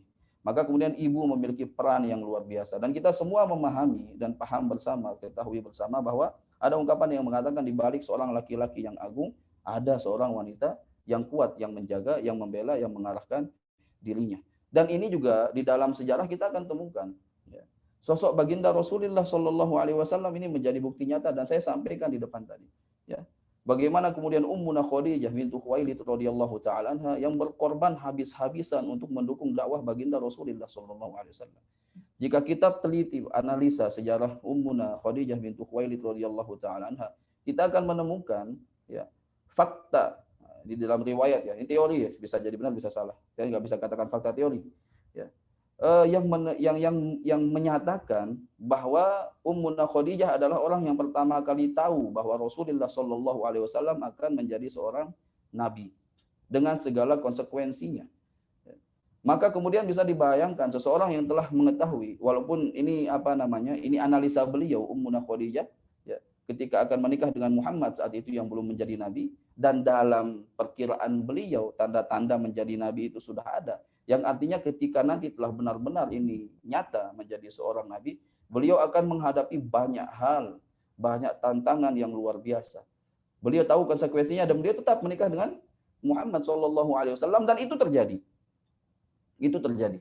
Selama 23 tahun Rasul Shallallahu Alaihi Wasallam berdakwah, 10 tahun di kota Mekah, 13 tahun di kota Mekah, 10 tahunnya didampingi oleh Ummuna Khadijah bintu Khuwailid radhiyallahu taala anha yang setiap hari tadi kata saya, ya selayaknya orang yang bersuami istri, suami menghadapi apa di luar pasti ceritanya sama istri. 10 tahun Rasul Shallallahu Alaihi Wasallam berdakwah di Mekah, luar biasa cobaan dan ujian yang dirasakan, tidak jarang beliau disakiti. Inilah yang sampai kepada Ummuna Khadijah bintu Khuwailid radhiyallahu taala anha. Ini yang sampai kepada Ummuna Khadijah bintu Khuwailid radhiyallahu taala anha. Dan Ummuna Khadijah menerima itu dan menenangkan baginda Rasulullah sallallahu alaihi wasallam. Dan lebih luar biasanya lagi, Ummuna Khadijah belum menyaksikan kejayaan Islam itu. Belum merasakan kejayaan Islam itu. Karena kejayaan Islam baru terjadi ketika Rasul sallallahu alaihi wasallam hijrah ke kota Madinah. Apa poin yang ingin saya sampaikan? Ummuna Khadijah bintu Khuwailid radhiyallahu taala anha, ketika baginda Rasulullah Shallallahu Alaihi Wasallam keluar untuk berdakwah, ketika keluar untuk menyerukan agama Allah Subhanahu Wa Taala, Ummuna Khadijah bintu Khuwailid radhiyallahu taala anha ini ada di rumah menjaga anak-anak Rasulullah Shallallahu Alaihi Wasallam. Sehingga ini poinnya bahwa ketika Sayyiduna wa Habibuna Rasulullah Shallallahu Alaihi Wasallam keluar untuk berdakwah di rumahnya, beliau merasakan ketenangan. Kenapa? Karena ada istrinya di rumah, karena ada ibu dari anak-anaknya yang menjaga sepenuh hati, yang mengarahkan kepada kebaikan, yang menyerukan kepada ketaatan kepada Allah Subhanahu wa taala. Terbukti apa? Terbukti ketika Ummuna Khadijah bintu Khuwailid radhiyallahu taala anha beriman kepada baginda Rasulullah sallallahu alaihi wasallam, ini juga diikuti oleh anak-anaknya, yaitu Zainab, kemudian ada Ummu Kulsum, ada Ruqayyah, ada Fatimah bintu Muhammadin sallallahu alaihi wasallam. Nah, kalau yang putra meninggal muda semua, di usia kecil semua. Ala kulli hal, peran istri Rasul sallallahu alaihi wasallam Khadijah bintu Khuwailid radhiyallahu taala anha begitu luar biasa dalam memberikan ketenangan kepada baginda Rasulullah sallallahu alaihi wasallam selama beliau meninggalkan rumahnya. Jauh sebelum Rasul Shallallahu Alaihi Wasallam, nenek moyang beliau Ibrahim alaihi salatu wassalam, yang ketika menikah dengan Hajar alaihi salatu wassalam, kita tahu sendiri sejarahnya. Ibrahim alaihi salatu wassalam lalu membawa istrinya yang baru melahirkan dan anaknya yang baru dilahirkan di tengah padang pasir yang tandus begitu luar biasa. Tidak ada sumber mata air, tidak ada pepohonan, ya bagaimana ada pepohonan, sumber mata air saja tidak ada. Diserahkan, dilepaskan begitu saja di tengah padang pasir itu. Sampai terjadi dialog di sana antara Ibrahim alaihi salatu wassalam dengan Hajar alaihi salatu wassalam. Ketika Hajar alaihi salatu wassalam bertanya, "Ya Ibrahim, lima fa'alta hadza?" Wahai Ibrahim, mengapa engkau melakukan ini? Ibrahim menoleh saja tidak, apalagi menjawab. Hajar kembali bertanya, "Ya Ibrahim, lima fa'alta hadza?" Wahai Ibrahim, mengapa engkau melakukan ini? Ibrahim untuk menoleh saja tidak, lebih-lebih menjawab, tidak dilakukan. Baru yang terakhir Hajar alaihi salatu wassalam bertanya kepada Ibrahim alaihi salatu wassalam, "Ya Ibrahim, Allahu amaraka bihadza?" Wahai Ibrahim, apakah Allah yang telah memerintahkanmu untuk melakukan ini? Ibrahim alaihi salatu wassalam baru menoleh dan hanya menganggukkan kepala, menunjukkan bahwa ini adalah perintah Allah Subhanahu wa taala. Coba lihat sikap Hajar alaihi salatu wassalam ketika beliau mendengar dan mengetahui bahwa apa yang terjadi pada dirinya didasarkan pada perintah Allah Subhanahu wa taala, beliau mengatakan, "Idzan lan yudayyi'ani." Jika demikian, maka Allah Subhanahu wa taala yang telah memerintahkanmu untuk melakukan ini tidak akan pernah menyia-nyiakanku, dia tidak akan pernah meninggalkanku. Maka keteguhan hati dari Hajar alaihi salatu wassalam ini menjadi keteladanan yang sangat baik, menjadi pelajaran yang sangat baik bagi Nabiullah Ismail alaihi salatu wassalam ketika nanti datang waktunya untuk disembelih, ya, ada perintah dari Allah Subhanahu wa taala kepada Nabiullah Ibrahim alaihi salatu wassalam untuk menyembelih Nabi Ismail alaihi salatu wassalam. Di dalam sejarahnya lagi banyak, Bu. Ya, contohnya siapa? Imam Syafi'i, imam kita semua mazhab Syafi'i. Imam Syafi'i alaihi rahmatullah, ini ayahandanya meninggal sebelum beliau dilahirkan. Sebelum beliau dilahirkan. Saat itu beliau tinggal di Gaza, Palestina. Dan ketika usianya 2 tahun, ini peran ibu sangat luar biasa. Ketika usianya 2 tahun, sang ibu, itu perjalanan Palestina Mekah itu 1 bulan. Cuman sang ibu yang benar-benar berharap yang terbaik pada anaknya, akhirnya melakukan perjalanan dari Gaza ke Mekah, mengantarkan anaknya Imam Syafi'i, Muhammad bin Idris Asy-Syafi'i alaihi rahmatullah, untuk memperdalam ilmu di kota Mekah. Sehingga karena kesabaran ibunya lah ini, kemudian jadilah Imam Syafi'i yang ilmunya sampai diamalkan hingga detik ini.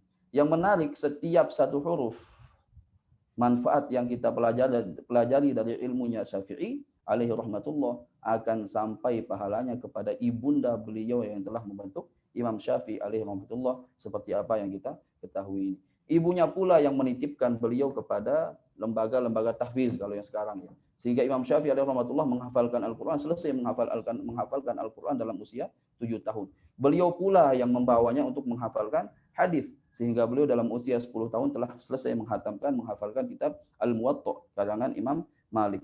Ada siapa lagi? Banyak, ya. Termasuk Imam Malik, mazhab Maliki, pendiri mazhab Maliki. Ini ibunya pula yang mengarahkan. Saat itu Imam Malik menceritakan tentang dirinya sendiri. Beliau mengatakan, saat aku kecil, aku ini tertarik untuk menekuni musik, gina, nyanyian. Lalu ibunya mengatakan, "Wahai Ananda," kata ibunya, "wahai Ananda, orang yang tidak cakep itu sebagus apapun suaranya nggak ada yang pedulikan." Padahal Imam Malik alaihi rahmatullah terkenal ganteng, bersih, ya. Cuman ibunya tidak mengatakan kamu tidak ganteng, tidak. Ibunya nggak bohong. Ibunya bilang, orang kalau kurang ganteng, sebagus apapun suaranya nggak ada yang peduli. Akhirnya Imam Malik berubah pikirannya. Apa kata ibunya? Utlubil hadis. Wahai Malik, pelajari ilmu hadis. Maka kemudian Imam Malik mengalihkan perhatian, mengalihkan keinginannya dari tadinya ingin menekuni musik, akhirnya mempelajari ilmu hadis dan terus-menerus, ya. Terus-menerus didorong oleh ibunya dan dipilihkan sendiri gurunya oleh ibunya. Ibunya mengatakan, "Idhhab ila Rabi'ah fata'allam minhu fata'allam min adabihi qabla ilmi." Wahai Malik, pergilah kepada Rabi'ah ibn Abdurrahman, itu ulama besar, tabi'in, seorang tabi'in, ulama besar, yang mengatakan, "Wahai Malik, pergilah kepada Rabi'ah, pelajari adabnya sebelum ilmunya." Ini penting, ya, pelajari adabnya sebelum ilmunya. Ibunya sendiri yang memiliki tempat yang terbaik bagi anaknya, yaitu Imam Malik. Begitu juga dengan Imam Bukhari. Imam Bukhari. Imam Bukhari alaihi rahmatullah ini menurut satu riwayat beliau justru awalnya buta, tapi dengan izin Allah Subhanahu wa taala Allah kembalikan penglihatannya. Ya. Baru oleh ibunya diajak safar dari Uzbekistan, Bukhara yang ada di Uzbekistan. Ini ibunya mengajak beliau untuk safar ke kota Mekah saat usianya 16 tahun untuk memperdalam ilmu hadis. Maka soro jadilah Imam Bukhari seperti yang kita ketahui bersama. Tidak ada satu hadis ya kecuali kita akan temukan nama Imam Bukhari di sana dalam hadis sahih ya. Bahkan menjadi kitab yang paling sahih sesudah Al-Qur'an di muka bumi adalah hadis kitab sahih karangan Imam Bukhari. Dan tidaklah satu huruf kebaikan yang kita dapatkan dari sahih Bukhari itu kecuali akan sampai pahalanya kepada ibunya ya. Ibu ini peran ibu yang Anda sampaikan, yang saya sampaikan. Akan tetapi sekali lagi ini tidak hanya terbatas pada peran ibu saja, ya kan? Ini juga sangat berpengaruh pada peran ayah. Yang barangkali yang bisa saya sampaikan, ini sebagai penutup ya, udah 1 jam ini. Contoh nyata yang ada di saat ini, ya, ada seorang ulama masih hidup beliau, namanya Syekh Muhammad Hasan Waldud Dido, Syekh Dido dikenal di dunia internasional.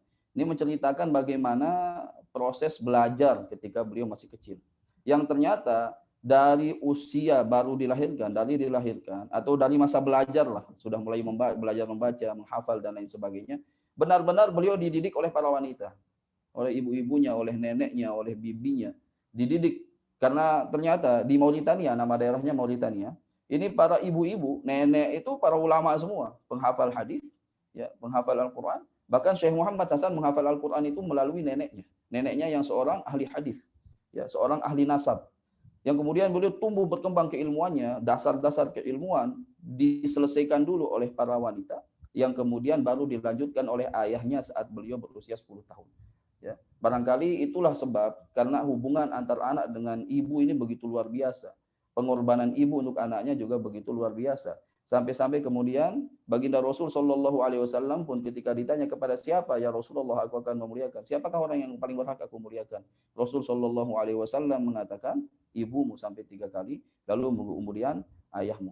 Tapi satu hal yang ingin saya sampaikan sedikit saja di sini, ya, tentang apa faktornya. Ini untuk ayah dan bunda. Apa faktor yang paling berpengaruh dalam membentuk kepribadian anak-anak kita, ya, atau dalam mendidik anak-anak kita menjadi anak yang soleh dan solehah. Yang pertama adalah keteladanan, ya kan? Dan inilah yang menjadi kunci kesuksesan baginda Rasulullah Shallallahu Alaihi Wasallam dalam mendakwahkan agama Islam. Allah Subhanahu Wa Taala berfirman, "Laqad kana lakum fi Rasulillahi uswatun hasanah liman kana yarjullaha wal yawmal akhir wa dzakarallaha katsira." Allah Subhanahu Wa Taala memberitakan kepada kita semua bahwa pada diri Rasul Shallallahu Alaihi Wasallam terdapat keteladanan. Dan tidak ada satu kebaikan yang Rasul Shallallahu Alaihi Wasallam sampaikan kepada umatnya kecuali beliau melakukan hal tersebut terlebih dahulu. Dan ini tentu menjadi pelajaran dan teladan bagi kita semua yang bisa kita terapkan pada diri kita. Hal yang pertama yang harus kita lakukan untuk anak-anak kita adalah memberikan keteladanan yang baik. Ya, memberikan keteladanan yang baik bagi anak-anak kita. Ya. Kemudian yang tidak kalah penting, keteladanan ini lingkungan habitnya. Ya. Apa yang dia saksikan di rumah setiap hari, apa yang dia dapatkan setiap hari di rumah, itulah yang akan terus membekas pada dirinya. Maka kita temukan para kiai misalnya, ya, ini sangat banyaklah anak-anak kiai yang kemudian menjadi kiai. Ya. Kenapa ya? Karena mainnya anak kiai ini mendengar ayahnya mengisi pengajian, mendengar ayahnya memberi ceramah, membahas tentang Al-Quran, membahas tentang hadis, sehingga mu'ayasyah kehidupannya di rumah itu ya berkisar sekitar itu. Sama seperti seseorang pencinta burung misalnya, anaknya otomatis akan hafal juga nama burung itu. Ya kan?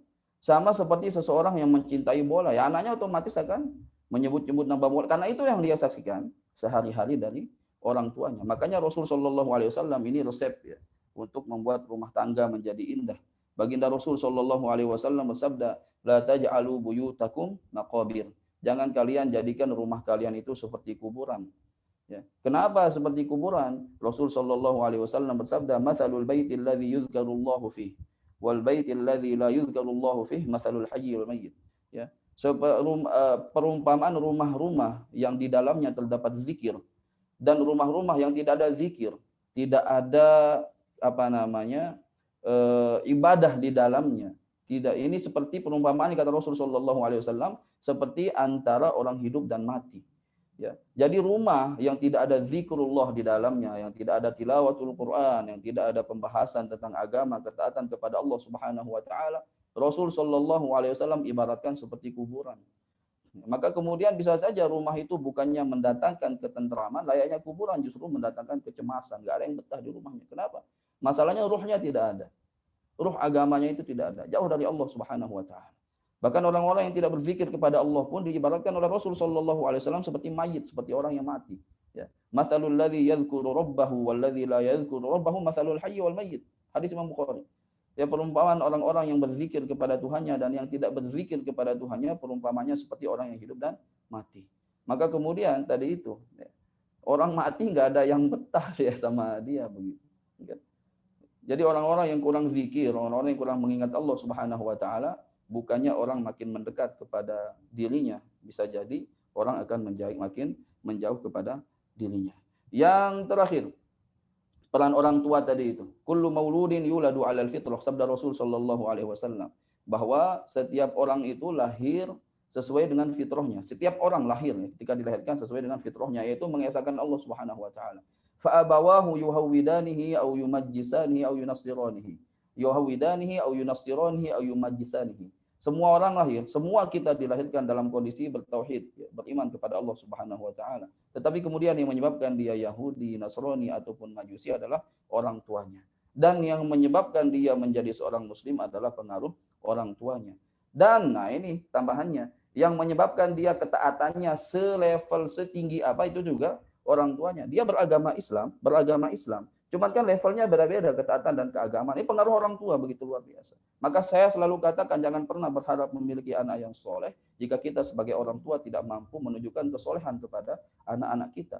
Yang kedua, jangan pernah berharap memiliki anak-anak yang soleh jika kita lupa bahwa kita adalah anak bagi orang tua kita. Ini yang sering lupa nih. Egois kadang kita jadi orang tua. Selalu menginginkan anak-anak yang soleh di saat kita sebagai anak bagi orang tua kita tidak bisa soleh untuk orang tua kita. Ya, jadi sama Bu, sama persis. Ya, ciri-ciri anak yang soleh itu adalah waladin solihin yad'u lahu, selalu mendoakan orang tuanya. Itu ciri kesolehan seorang anak. Dan ternyata sama, ciri kesolehan orang tua juga mendoakan anak-anaknya. Walladzina yaquluna rabbana hab lana min azwajina wa dzurriyyat. Level sama ini. Ya. Anak yang soleh selalu mendoakan orang tuanya, orang tua yang soleh selalu mendoakan anak-anaknya. Anak yang soleh akan lahir dari anak yang soleh bagi orang tuanya. Selalu ini keteladanan. Ini ada satu lagi aja Bu, biar selesai nih. Saya persiapkan dari kemarin materinya. Kalau kita lihat di dalam sejarah Bu, ya kan, para sahabat, contohnya Zaid bin Thabit radhiyallahu taala anhu, dalam usia 13 tahun sudah menawarkan diri kepada baginda Rasulullah sallallahu alaihi wasallam untuk ikut perang dalam perang Badar. 13 tahun Bu, 13 tahun itu ya anak-anak kita yang usia kelas 1 SMP lah. Coba dibandingkan ya karakter anak-anak kita yang kelas 1 SMP sekarang dengan yang 13 tahun sekarang dengan yang dahulu. Atau misalnya kita menemukan Abdullah bin Abi Bakar. Abdullah bin Abi Bakar yang turut serta membela atau mendukung proses hijrah Rasul sallallahu alaihi wasallam dari Mekah ke Madinah, ini korban nyawa juga, ya kan? Atau Ali bin Abi Thalib yang memutuskan untuk masuk Islam. Ini besar urusan kita agama ini dalam usia 10 tahun. Ini yang menjadi pertanyaan sesungguhnya bagi diri saya sendiri. Apa yang faktor utama atau apa yang menyebabkan begitu senjang ya perbedaan karakter anak-anak kita saat ini dengan karakter orang-orang terdahulu yang dalam usia muda mereka sudah ikut berperang dalam usia 13-14 tahun. Sangat dewasa pikirannya. Ternyata salah satunya barangkali, ini analisa yang saya dengarkan juga dari sebagian ulama, kita terlalu sering memanjakan anak kita dan memandang anak kita ini belum dewasa gitu. Sehingga sesungguhnya kalau kedewasaan di dalam agama kita itu kan dibatasi dengan usia balik dan belum balik, Bu. Karena balik itulah yang kemudian menyebabkan posisi seorang anak sama dengan orang tuanya. Yang artinya ketika seorang anak sudah balik, seluruh amalnya mulai dicatat oleh malaikat. Baik itu amal buruknya ataupun amal baiknya. Maka telah sesungguhnya di hadapan Allah dia posisinya telah sama. Kenapa bisa anak-anak kita tidak menyadari itu? Bisa jadi ini proses dari masa kecilnya dari orang tua yang selalu memandang anak kecil, sehingga tidak mampu mendelegasikan banyak hal, tidak mampu mempercayakan banyak hal kepada anak-anaknya, sehingga selalu merasa kecil. Padahal kalau kita kembali kepada hadis baginda Rasulullah Shallallahu Alaihi Wasallam, ya, dari hadis Ibnu Abbas radhiyallahu taala. Ini kalau coba nanti kita bayangkan ya, kita bandingkan dengan teori sekarang. Kayaknya kita akan mengatakan belum saatnya begitu. Apa yang saya maksudkan?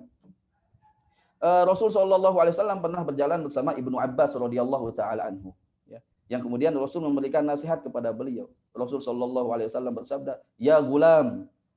Gulam ini kalau dalam bahasa Arab itu anak yang belum maksimal usianya 10 tahun. 10 tahun itu kelas 4 SD. Kalau sekarang. Ya. Apa sabda Rasul Shallallahu Alaihi Wasallam? Apa pesan Rasul kepada gulam ini, kepada anak ini? Coba lihat. Rasul Shallallahu Alaihi Wasallam bersabda, ya gulam, inni u'allimuka bi kalimat. Wahai gulam, aku akan ajarkan kepadamu beberapa kalimat, beberapa hal. Coba, ihfazillah yahfazka. Kira-kira kita bisa nggak mengamalkan itu kepada anak-anak kita? Rasul Shallallahu Alaihi Wasallam bersabda kepada anak, yang ada mengatakan Rasul menyampaikan ini saat usia Ibnu Abbas 9 tahun, ada lagi yang mengatakan saat usia beliau 10 tahun. Apa pesan Rasul kepada Ibnu Abbas, anak kecil ini? Ya, beliau bersabda, ihfazillah yahfazka. Jagalah Allah, maka Allah akan menjagamu. Ihfazillah tajidhu tujahak. Jagalah Allah, maka kamu akan selalu mendapatkannya di hadapanmu.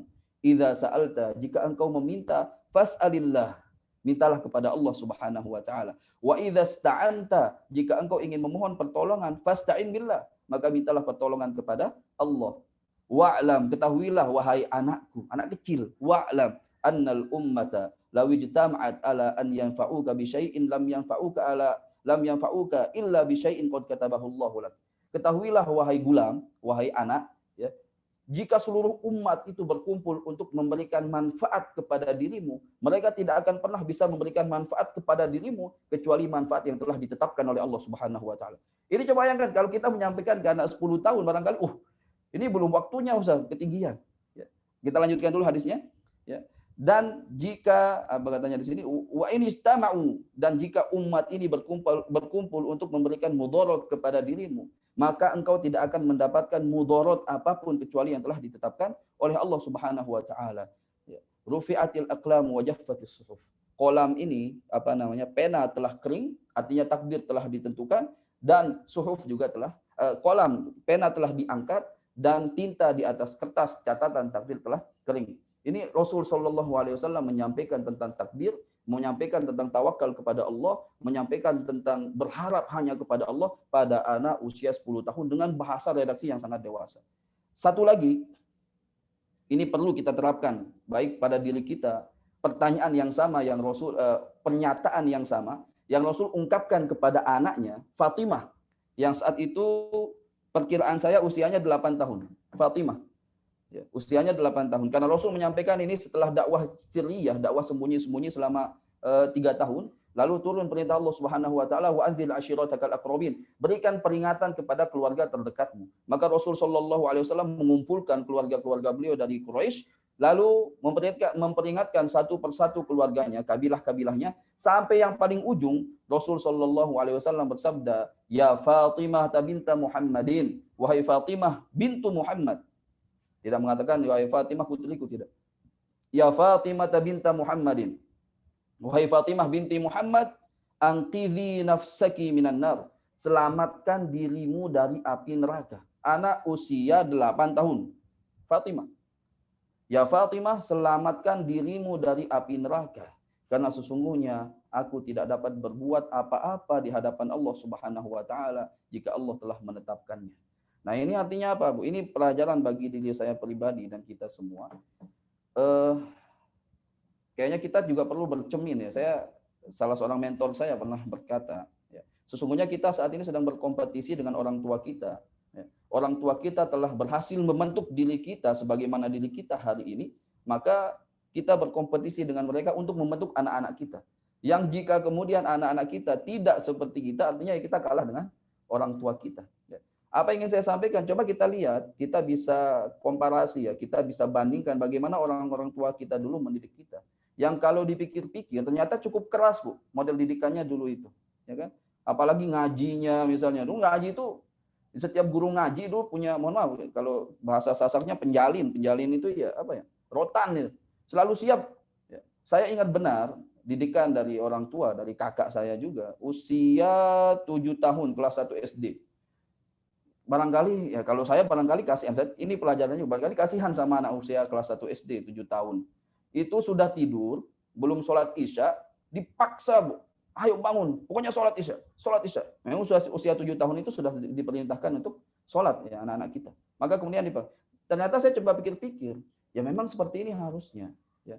Kasihan itu harus ditempatkan pada tempatnya. Jangan sampai kasihan ini tidak sesuai dengan peruntukannya atau pada tempatnya. Kasihan ketika ini salah ya, ketika anak tidur waktu subuh sudah datang, ya, sudah masuk, anaknya masih tidur karena bergadang semalaman, dia bilang, kasihan nih, dibangunkan, kecapean. Padahal anaknya main game, Bu, semalaman. Ya kenapa untuk main game kita tidak kasihan menghabiskan waktu sepanjang malam, tetapi sesuatu yang akan menyelamatkan dia dari neraka Allah Subhanahu wa taala kita kasihan. Kasihan itu ketika anak kita makin dekat dengan neraka Allah Subhanahu wa taala. Begitu seharusnya. Ya. Ini barangkali yang perlu saya dulu pribadi, saya masih belajar juga. Ini yang barangkali perlu kita perbaiki pada diri kita, bagaimana pola komunikasi kita. Tadi ini, ya, wah ini Ustadz, komunikasi Rasul dengan Ibnu Abbas itu terlalu tinggi Ustadz. Tidak ada orang yang lebih sayang kepada umatnya melebihi Rasul Shallallahu Alaihi Wasallam. Tidak ada orang yang paling paham cara berkomunikasi dengan orang melebihi Rasulullah Shallallahu Alaihi Wasallam. Kepada anak ini, Rasul menggunakan kata-kata yang redaksinya itu begitu tinggi. Termasuk kepada putri beliau, selamatkan dirimu dari api neraka. Nah, coba itu nanti sekali waktu sama bapaknya begitu, Bu. Atau ibunya ke bapaknya atau bapaknya ke ibu. Ya. Dek, saya tidak bisa selamatkan kamu dari api neraka. Faktanya begitu kan. Mau sesoleh apapun juga suami, jika istrinya tidak soleh, nggak ketemu, Bu. Di surga Allah Subhanahu wa taala. Ya. Itu fungsinya kita menikah itu hanya saling mengingatkan, saling mengarahkan. Paling ujungnya nanti mudah-mudahan dengan izin Allah bisa saling memberikan syafaat. Itu pun tidak sembarangan. Allah memberikan kepada orang-orang yang Allah kehendaki. Itu tujuan berumah tangga, saling mengingatkan, saling menguatkan. Adapun untuk jika telah masuk neraka menyelamatkan itu kayaknya berat yang begitu. Ya kan?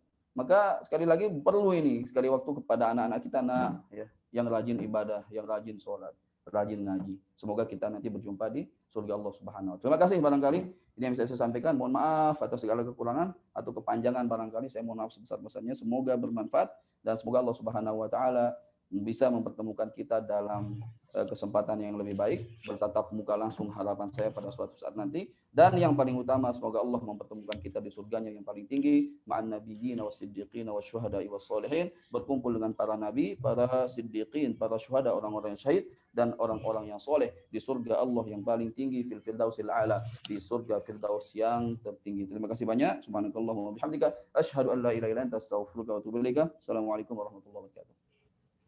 Waalaikumsalam warahmatullahi wabarakatuh.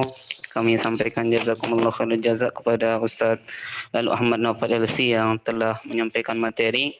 Mungkin sebelum kita simpulkan ya, mungkin ada ayah bunda yang mau bertanya. Kita punya waktu hanya maksimal 10 menit ya untuk sesi tanya jawab. Kita tunggu 1 menit untuk penyampaian pertanyaan mungkin dari chat ya. Ayah bunda bisa menanyakan pertanyaan. Sambil jalan mungkin menunggu pertanyaan, saya mencoba menyimpulkan dari apa yang telah disampaikan. Ini sangat banyak sekali poin-poin yang bisa kita dapatkan, yang luar biasa yang bisa kita amalkan. Yang pertama, menjadikan anak-anak kita soleh dan soleha adalah kebutuhan orang tua sejatinya. Ya, kebutuhan orang tua yang pertama sebelum menjadi kebutuhan anak-anak kita. Kenapa? Karena ini adalah cara kita untuk memperpanjang waktu beramal kita melebihi usia kita. Jadi menjadikan anak-anak kita soleh dan soleha adalah salah satu cara untuk membuat waktu beramal kita lebih panjang daripada usia kita sendiri. Kenapa? Ya seperti yang disampaikan tadi, yaitu apabila seorang telah meninggal dunia, maka terputus amalnya. Kecuali 3 hal dan salah satunya adalah mendapatkan anak yang soleh dan soleha. Kemudian yang kedua adalah terkait juga dengan yang tadi, di mana doa anak kita yang soleh dan solehah ini menjadikan derajat kita besok di surga akan semakin tinggi. Semakin banyak doa dari anak-anak kita, maka derajat kita akan semakin tinggi. Sehingga kita nanti akan heran kenapa derajat kita bisa naik. Ternyata yang menyebabkannya adalah doa dari anak-anak kita. Kemudian cara membuat anak-anak kita menjadi soleh dan solehah adalah itu bukan setelah menikah sejatinya, tapi sebelum menikah. Dengan cara memilihkan mereka ibu dan ayah yang baik, yang soleh dan solehah. Namun ketika kita sudah menikah bukan berarti hal itu terlambat. Kita masih punya waktu untuk menjadi orang tua yang soleh dan solehah. Karena saya juga banyak dapat pelajaran diceritakan kebetulan sama istri ketika di pesantren. Jadi luar biasa ya cara pesantren itu untuk membuat anak-anak itu soleh dan solehah. Mereka tidak cukup mendidik anak-anak itu saja untuk menghafalkan Al-Quran. Tapi dia minta kepada orang tua wajib untuk menghatamkan sirah nabawiyah. Dan juga menghafal minimal 1 juz. Karena tidak mungkin anak-anak itu akan tetap hafalannya jika lingkungannya tidak membentuk mereka juga. Jadi walaupun anaknya sudah hafal 30 juz, tapi sampai rumah tidak menemukan lingkungan yang sama dengan di pondoknya, maka itu mustahil akan tetap. Jadi itu pola pikir dari pesantren itu dan itu luar biasa menurut saya. Kemudian yang keempat, kesimpulannya adalah jika kita memiliki anak, maka kewajiban kita adalah salah satunya memberikan nama yang indah, membuat adabnya baik, kemudian menikahkannya dengan orang-orang yang soleh ataupun solehah, dan ketika dia balik lalu belum menikah, lalu dia berdosa, maka ayahnya akan mendapatkan bagian dosa juga. Maka ini menjadi peringatan, warning juga untuk kita sebagai orang tua, untuk tetap menjaga anak-anak kita, khususnya yang wanita. Kemudian yang keenam, menjadikan keluarga kita ladang pahala. Jadi ini adalah kesempatan kita untuk menjadikan keluarga kita sebagai ladang pahala utama kita. Bukan tempat yang lain, tapi keluarga kita. Nah selanjutnya, doa anak kita lebih berharga daripada dunia dan isinya. Ada waktunya nanti doa anak-anak kita akan menjadi doa yang sesuatu yang lebih berharga daripada dunia dan isinya. Yaitu ketika kita berada di alam barzah. Kemudian salah satu yang perlu kita contoh dari para ulama dahulu atau para ibu daripada ulama dahulu, karena dari ibulah yang memberikan peran sehingga lahir ulama-ulama besar seperti Imam Syafi'i, Imam Malik dan Imam Bukhari dan imam-imam yang lain. Kemudian yang terakhir mungkin yang saya sampaikan tadi sama Ustadz kita, faktor yang mempengaruhi anak kita yang pertama adalah keteladanan ya. Jadi teladan dari orang tua, lingkungan yang kita pilihkan untuk anak-anak kita, entah lingkungan di rumah kita, di kompleks kita. Kalau memang di kompleks itu saya rasa tidak memberikan dampak yang baik, tidak apa-apa, kita harus pindah kompleks saja. Itu demi keselamatan anak-anak kita, khususnya pertama adalah di dalam rumah kita. Kemudian yang terakhir adalah kita juga anak-anak untuk orang tua kita. Jadi dan kita saat ini sedang berkompetisi dengan orang tua kita. Bagaimana orang tua kita bisa menghasilkan anak-anak seperti kita, maka itu sebenarnya kita sedang berkompetisi bagaimana agar kita bisa menghasilkan atau membuat anak-anak kita lebih soleh dan soleha daripada diri kita sendiri.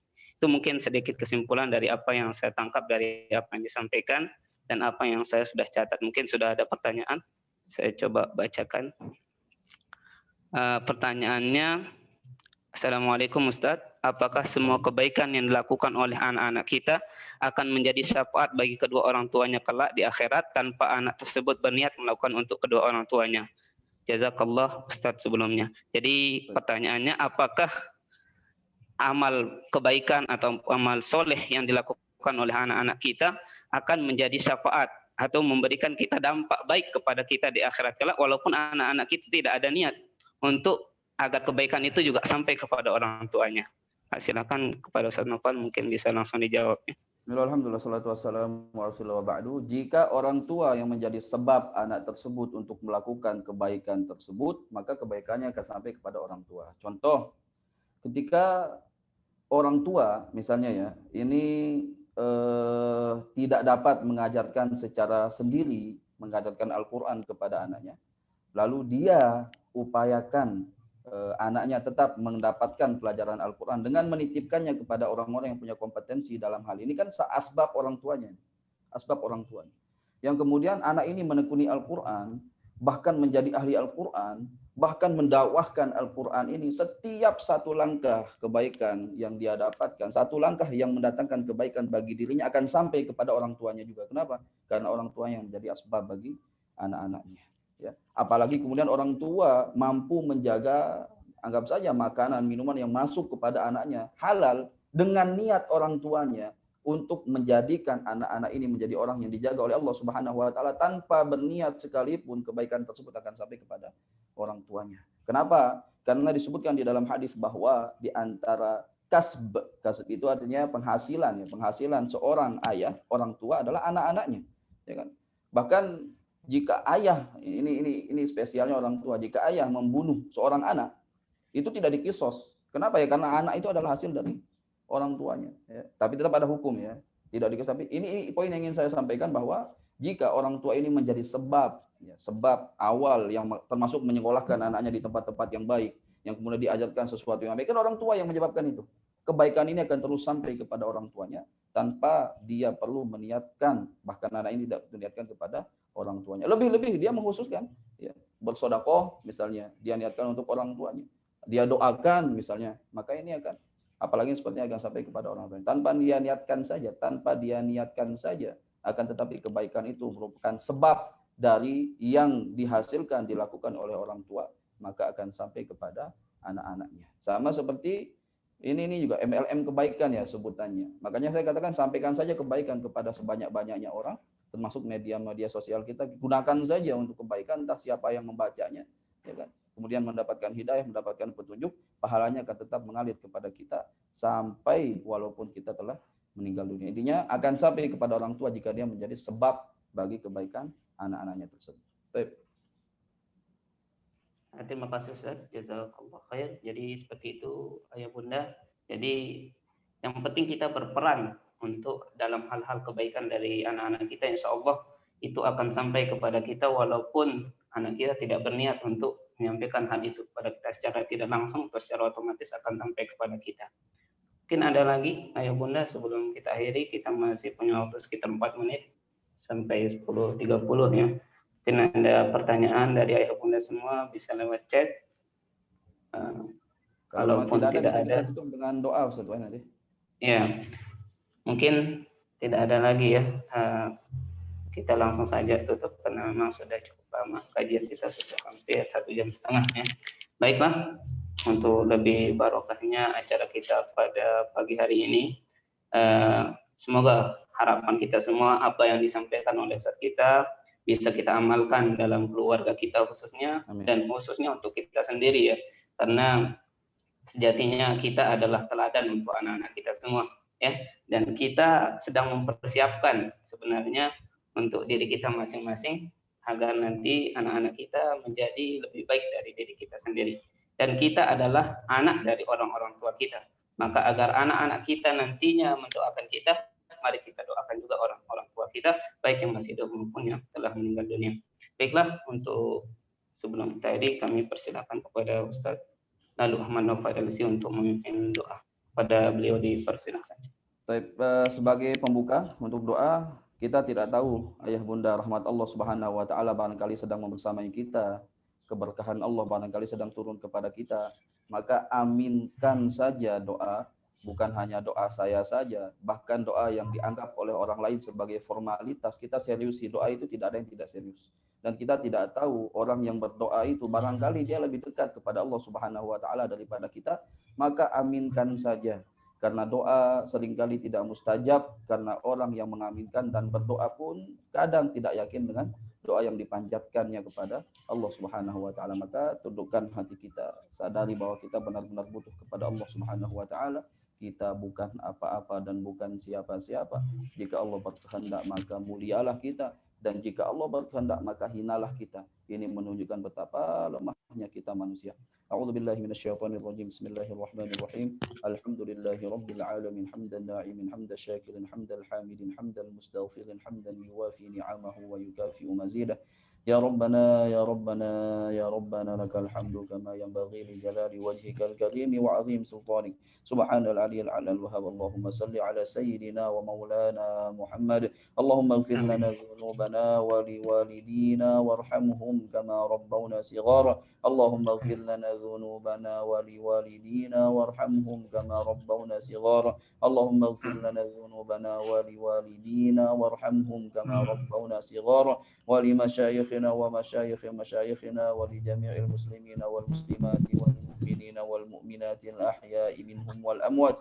Innaka sami'un qaribun mujibud da'awat wa ya qadiyal hajat. Allahumma rabbana hab lana min azwajina wa dhurriyyatina qurrata a'yun وجعلنا للمتقين إماما اللهم ربنا هب لنا من لدنك ذرية طيبة إنك سميع الدعاء اللهم ربنا هب لنا من الصالحين ربنا هب من الصالحين ربنا هب لنا من الصالحين ربنا اجعلنا مقيم الصلاة ومن ذرياتنا ربنا وتقبل دعاء اللهم ربنا هب لنا من أزواجنا وذرياتنا قرة أعين وجعلنا للمتقين إماما اللهم ربنا هب لنا من أزواجنا وذرياتنا قرة أعين وجعلنا للمتقين إماما اللهم ربنا آتنا في الدنيا حسنة وفي الآخرة حسنة وقنا عذاب النار سبحان ربك رب العزة عما يصفون وسلام على المرسلين والحمد لله رب العالمين الفاتحة بسم الله إياك نعبد وإياك نستعين Baiklah, dengan berakhirnya doa tadi, maka berakhirlah seluruh rangkaian acara kita pada pagi hari ini. Dan perlu kami informasikan sebelum kami akhiri, insya Allah kajian parenting ini akan tetap kita lakukan sekali sebulan. Mudah-mudahan kita bisa segera melakukannya atau mengadakannya di sekolah. Mudah-mudahan semua situasi bisa normal segera. Dan insya Allah akan diisi oleh ustadz-ustadz yang lain-lain nanti ya, dengan tema yang berbeda pula. Baiklah, untuk lebih barokahnya mari kita tutup acara kita ini dengan sama-sama baca hamdalah dan doa kafaratul majelis. Alhamdulillahirabbil alamin. Subhanakallahumma rabbana wa asyhadu an la ilaha illa anta astaghfiruka wa atubu ilaik. Assalamualaikum warahmatullahi wabarakatuh. Waalaikumsalam warahmatullahi wabarakatuh.